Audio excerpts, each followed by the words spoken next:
Hey guys, it's me, Brandon again. So I have another story to read to you. This one is actually two of them, two English assignments that tie together. Probably going to share these a couple of weeks from when I'm actually recording this.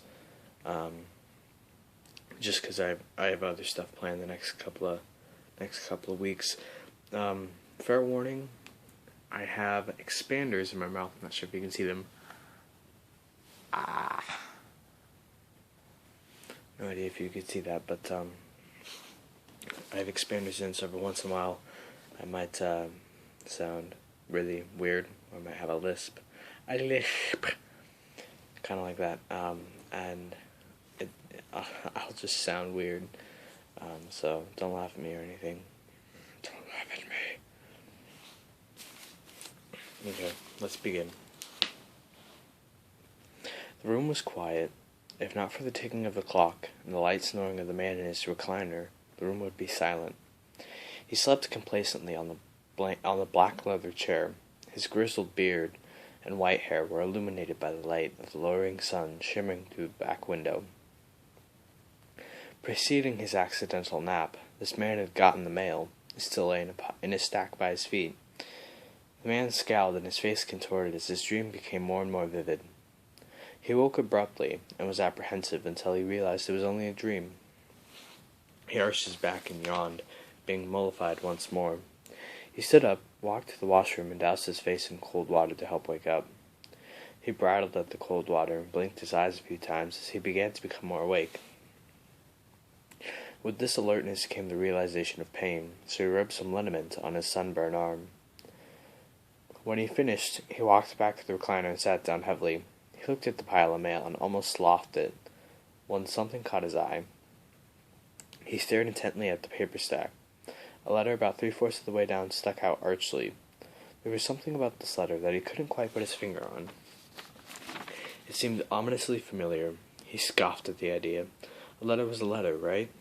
He flounced over to the stack and knelt down by it. He pulled the letter out and was shocked to see it was stained with blood. He felt as if the paper itself was laden with secrets, but still he doubted. He skeptically opened the envelope, expecting it to be a joke, but it wasn't. He pulled out 2 sheets of paper and read them. It had a scrappy, derogatory, and pugnacious tone to it.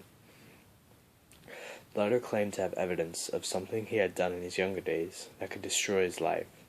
The letter demanded $10,000 for him to step down from all political positions. The gravity of the situation began to set in, and on the second page, it had pictures of vials and receipts that were supposed to be evidence.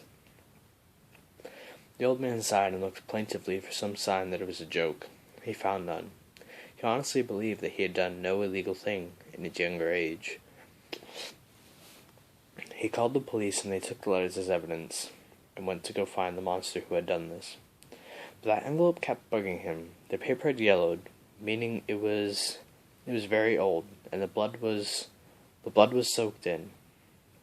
It looked old too, but if he had looked closer, he would have found the mailing address of his father's old home, faded along with the paper.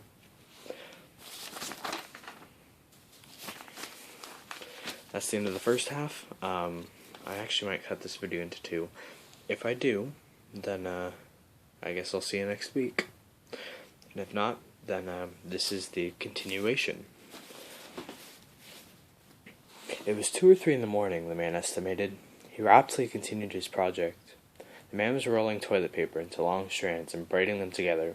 He was a short and frail man, and he reasoned that the braid would be able to hold his small limp body. The hooscoo that he was in was silent. The jailhouse... Oh, crap. Hooscoo is a jailhouse, just so you know.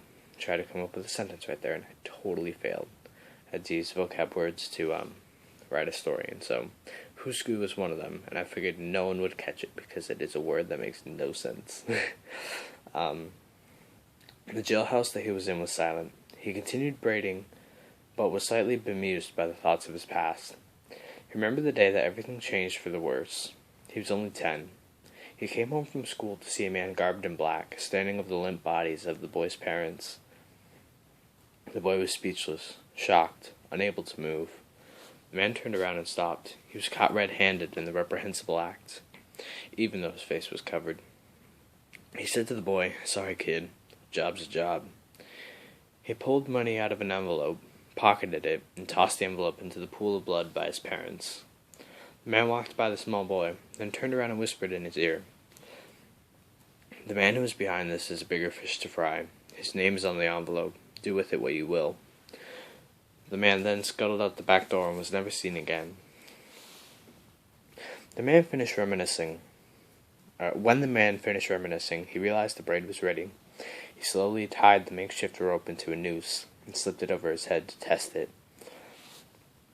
He reverently lifted one side of the metal frame of the bed. When it was standing, he slipped the noose off his head and tied the other end to the top of the bed. He wasn't killing himself because his parents died. He was killing himself because he failed and trying to stop it from happening again. The envelope, he had kept it for so many years. He was never able to find enough evidence to convict the man behind the death of his parents, not until too long ago. But the poor old man, driven to the edge of insanity, mistook the killer's son for him. The man that ordered the hit had blackmailed people for money and killed those who didn't pay up.